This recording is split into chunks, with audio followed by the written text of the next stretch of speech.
Welcome back, guys. We are here at the Yuletide tournament today. So I'm going to go and have a look at the tables. Got my coffee, got my ends, got their centre hats on. So everything's going well so far. We've got all the armies up there. They all look great. We're going to get a really good look at them, and I'll try and catch as much of the day as I can. So yeah, enjoy.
Excuse me, lovely fellows. Yeah,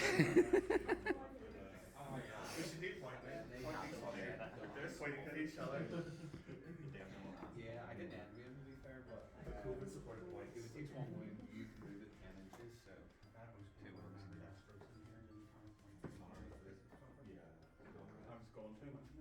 So my first game was against Mike Wilson and his half-troll army. We knew that one of us was pretty much going to table the other, so we didn't expect this to be a very long game. His key was pretty much getting in his leaders, making the rest of his army fearless, and getting around that annoying terror. I did manage to hit them with a few rocks in the face on their way in, weakening them down, and that kind of resulted in the leaders dying in combat pretty quickly to the big ends. So once they were gone, it was pretty much a case of a lot of field terror checks. So once they got out of the way and the army started running for most of it, we just sort of focused on our Yuletide models. So they worked their way across the board, Mike trying his best to get his over before his trolls ran away. So eventually the whole army did get cleared off the table, bar his lovely Tom Bombadil Santa that was in there. And yeah, then we moved on to game 2. But before that, I did get a look around some of the other tables. So a quick tale of the other tables here. 25, yeah, no bro. No, clearly, I'm 51 models. What is there? 37, take away 25. Yeah. Oh, Yule-tide, okay. Still a lot of dwarves there. There is no Hate them. It's legit like no win. I'm not going towards the dwarves. That's a good idea. I'm gonna go into play. You're only gonna I'll take the chance that you just I kind of wanted to watch this game, you know. So. Game over. Yeah. I did, yeah. I rolled the most important amount of sixes I've ever rolled in my life. It felt terrible, to be honest. Sure, might as well go after the bats. That's a lovely dice collection you have there. I know. Lovely. I was dead proud of mine until I seen that, you know.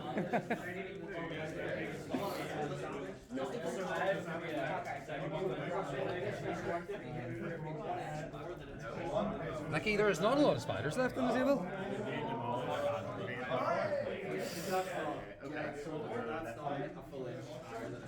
I don't.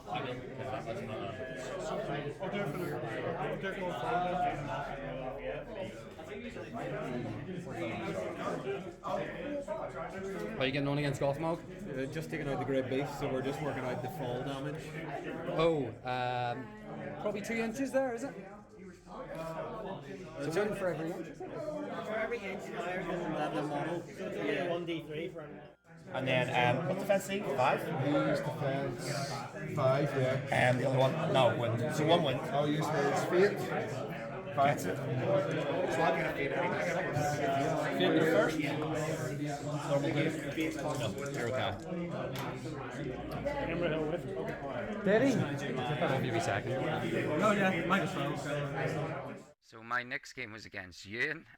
This time Ewan brought along a few monsters of his own, so he had a few trolls on the board to try and counter my Christmas Ents. Quite a few orcs and of course his trusty Witch King. One of the trolls was actually a troll chieftain as well, which was pretty cool. So this pretty much resulted in us walking straight up the board and clashed in the middle pretty early, while leaving a guy each back to protect our objectives. So me and Ewan have played a few times before. It's usually a fun game and we expected no different. Quite early the heroic combat was called by Treebeard. He managed to kill one of his foes and push through and bring Beachbone with him. Beachbone managed to push off to the side and they kind of broke through the lines quite early to start pushing up towards that objective. So not to be outdone, Ewan did utilise his forces on the other side of the board and started walking down to surround my two Ents, protecting the objective, Quickbeam and his buddy. Beachbone then started getting surrounded by a very brave drummer that seemed to do this for most of the game after that, and Treebeard pushed up to try and take the objective. Eventually things started to turn a little bit, so a few Ents started to get surrounded. He killed off another one, I'm pretty sure it was Beachbone, and managed to make off down towards the other end. So it started to kind of feel like it was shifting in Ewan's favour. It did sort of bow out at the end that enough of them got killed that I was pretty much able to get the game with the objective held and protect my other one, while Ewan sort of maintained holding up my guys and ensuring that I couldn't run off the board for maximum points. So overall it was a victory, 6-0 to myself, but a really, really good game in the end that really nearly went the other way. In the other tables in the second round, it looked like Mike was starting to get on a bit better anyway, and we also had a look at everybody else. Yeah. That's all he's Holy shit. Yeah, it is. You got 5 guys dead? Yeah. Here's what happened. This one's working a bit better for you. My fight beats him on like 90%. Yeah. You listen to this, Connor? Yeah, this looks a bit more like a battle now. Like, The lines have been broken. This is quite bloody fight, actually. It looks good. We only had a couple of rounds of combat. There's like 20 guys already. It looks like an actual fight. You know, like the rest of them, you can kind of tell it's a game. This is like where a battle would actually look. Yeah. Even the archers are like, that's good. Definitely. You could kill him and actually. Where's Azog? Oh, here he is. It might actually be worth a while. So we killed him. 4, but 5.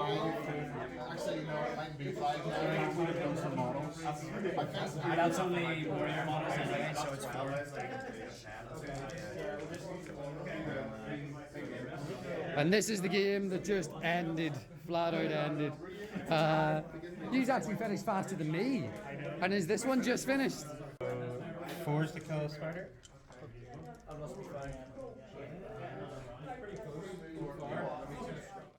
You did, yes. You're high fight. And you charge me, so I don't get my bonuses. Where's the tokens? Have they been picked up? I've got that one. So after a hard-fought second round, everyone was gathering up the Yuletide tokens they could and trying to get as high in the rankings as they could. We had to move on to Game 3, the final game of the day.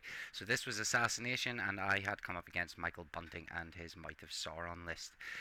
Not a great one for me with the magic capability he had. He had a caster in there able to sort of throw off a fury, enabling him to sort of mitigate all the terror which I had going on. Pretty much all my protection then was lost and I was heavily outnumbered on the board. He had Shelob in there with the Spider Queen. And yeah, just a really, really cool list. Doing a lot of sort of enraged beast shenanigans and sort of being able to really then mitigate my fight value with his bats. He managed to pull off a really strong heroic combat which got him right down to Quickbeam, who I thought was pretty well protected, but I was wrong. Treebeard, or not Treebeard, Quickbeam is absolutely fucked. I'm going to send a goblin into each end to try and stop it. Definitely. So the game very much continued in this way until I was pretty much completely taken off the table. 12-0 victory to Michael Bunting.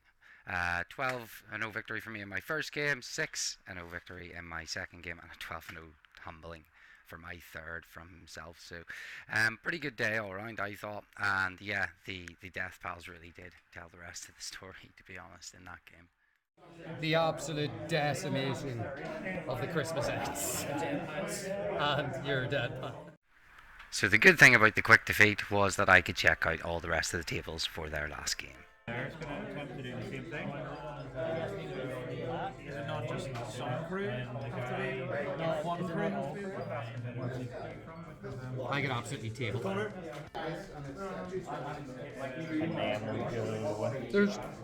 I did not expect this game to be as fast as what it looks like it's been. Oh, that's a settlement. It depends what he done. So you're going to be fast. They're really slow. Depends what he done.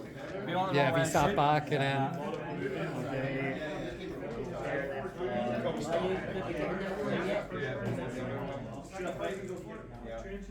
Hello everyone.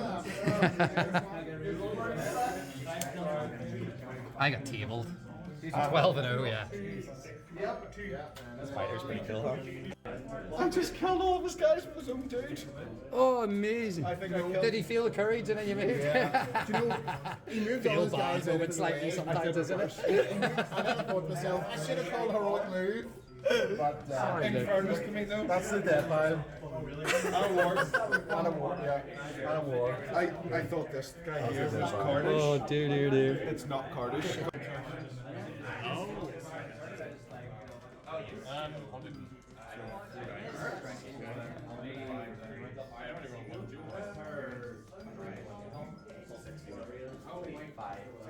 I killed one.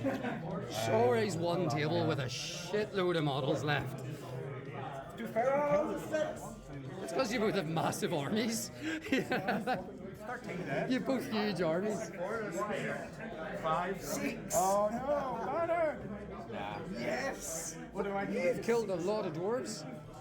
I'm losing. Yeah, they're still losing. Okay, go ahead. Oh, right. And not to forget, back up on Nikki and Peter's table, the Return of the King Legendary Legion and the Dark Denizens of Mirkwood fought each other for a long 2 hours and 15 minutes for a hard-fought nil each result. So yeah, a very interesting one for the day, that one, but I believe it was a very good game as well. So this brings us on to our end of the day and the prizes. So thank you everybody for coming. It's been a great event. Just want to point out once more that Adam from NorthernCardGaming did sponsor the event. He gave us 4 of the battle hosts. So if you are over there, do make sure to thank him, because you know, as long as he knows that we appreciate his support, it'll continue. Okay, so first off, then we'll go for the Yule-tide winner. So that's the person that collected the most Yule-tide points. Hopefully you enjoyed that wee scenario that I made. So there was who won it by 1 point, and then the next 3 people were tied. So there's 3 prizes overall for Yule-tide. So the people that tied will just have to do a dice off here in a wee second. So the overall winner for that was Luke Ferguson. Hey! So you get a choice out of this pile here. Yeah. I can take it. All those as well. It could be a selection box. There's one bogey prize. All right, thank you. You won the Hobbits. Yeah. Just like nothing in the The box. next 3 people were tied, which was Michael Bundy, Michael Wilson. and Sharon. So I'm going to need the 3 of you to do you know what? I'll buy you a bottle. I'll buy you a bottle later. So there we go. So if both of you want to come up, we'll give you a bottle of slur each. Yeah. Slur. Well done, lads.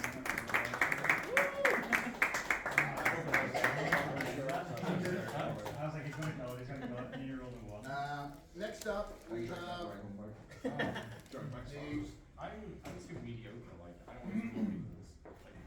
the best painted Yule-tide. So actually, it was they won it by a margin, which was good, and it was Ewan. So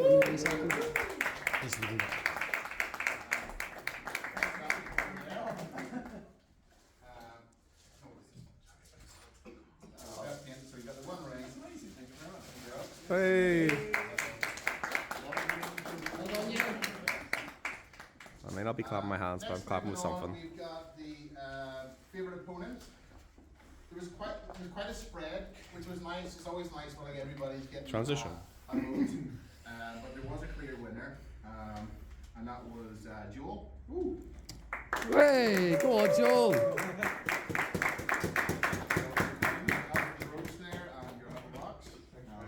That's unreal.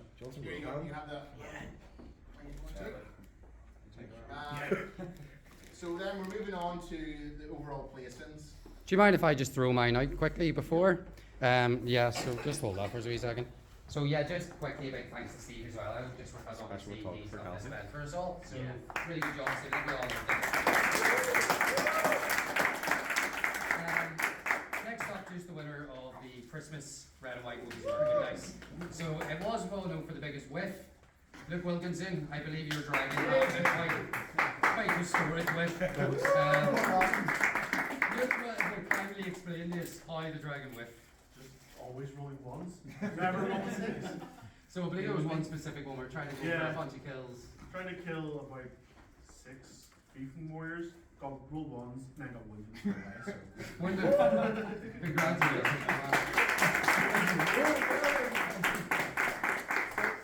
Before I announce the winners, I have done it by a battle scribe, so afterwards I will post up the full breakdown of all the wins and the scoring metrics for it.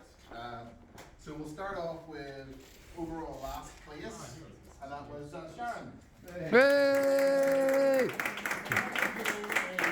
Wooden spoon for last, but I thought, Samwise Gamgee, loves potatoes, so. Masher. There we go.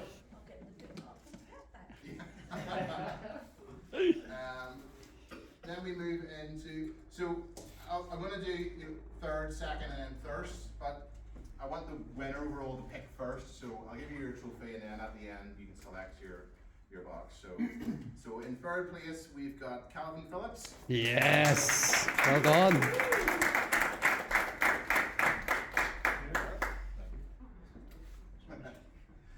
In second place we've got Luke Ferguson. Hey. Yes.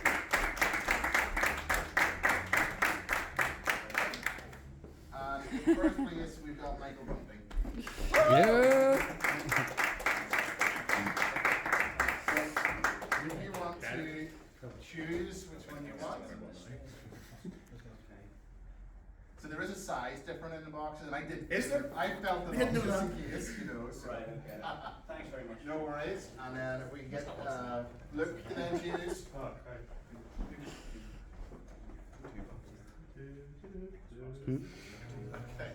He did, yeah. Obviously, if you want, you can. Greedy bastard. I don't even know. Just before you all go, again, apologies for keeping you a little bit longer. For anyone who won a trophy, including last place, do you mind if I get a picture of all three of you, all four of you together? Again, thank you very much for coming. I really appreciate you coming down. So thanks again for watching, guys, and yeah, I hope you enjoyed that rundown of the day that we had. It was really good fun. Just a huge thanks again to Steve from ED for actually running the event, and of course Adam from NCG for some of the great prize support he put in as well. We're obviously going to get back with some really good bat reps coming up soon, so try and stay tuned for those. Have a good day.